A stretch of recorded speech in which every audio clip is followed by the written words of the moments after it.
आगीच्या घटनेवरून अंजली दमनिया यांनी संशय व्यक्त केलाय।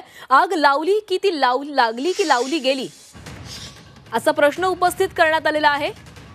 फाईल्सबाबत ईडीनं स्पष्टीकरण द्यावं असं दमनिया यांनी म्हटलेलं आहे। दरम्यान या संदर्भात सामाजिक कार्यकर्त्या अंजली दमनिया यांच्याशी संवाद साधलाय आमचे प्रतिनिधी कृष्णात पाटील यांनी।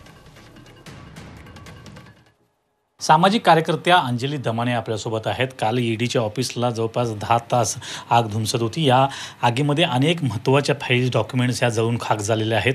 अनेकांकडून प्रश्न उपस्थित केला जातोय, खरोखर ही आग लागली गेली होती का? काय आपलं मत आहे? नाही, आग लागली का लावली गेली होती का त्या फाईल्सचा उपयोग संपला, अशा अनेक प्रश्न आपल्या सगळ्यांच्या सामान्यांच्या मनात येतात।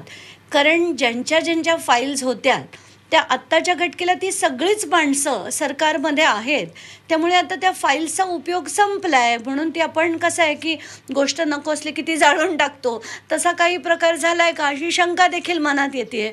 पण हे जर झालं असेल तर ते अतिशय गंभीर आहे आणि आता डिजिटल युगात खरं तर या सगळ्या फाईल्स स्कॅन्ड असतील अशी मी अपेक्षा करते।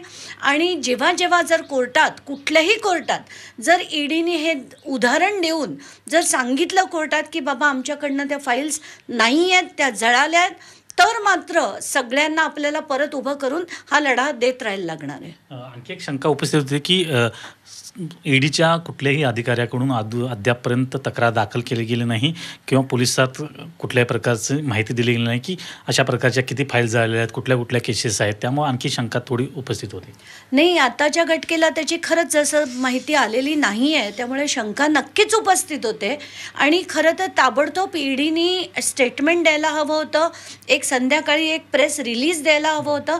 ते प्रेस रिलीज देखील त्यांचं अद्यापपर्यंत आलं नाही आहे। साखर कारखान्यांच्या म्हणा, अजित पवारांच्या म्हणा, भुजबळांच्या म्हणा, एकनाथ शिंदेंच्या म्हणा, प्रताप सरनाईकांच्या म्हणा, सगळ्यांच्याच ईडी फाईल, अगदी राज ठाकरेंपर्यंत सगळ्यांच्याच ईडीच्या फाईल्स होता। आता त्याच्यापैकी किती नेत्यांच्या जळाल्या आहेत ते आपल्याला पाहायला हवं की जर ह्यांनी कोर्टात अशी जर मांडणी केली की बाबा या फाईल्स आता आमच्याकडे नाही आहेत आणि या जळाल्या आहेत, असं जर मांडलं तर मात्र ईडीला धारेवर धरायला हवं।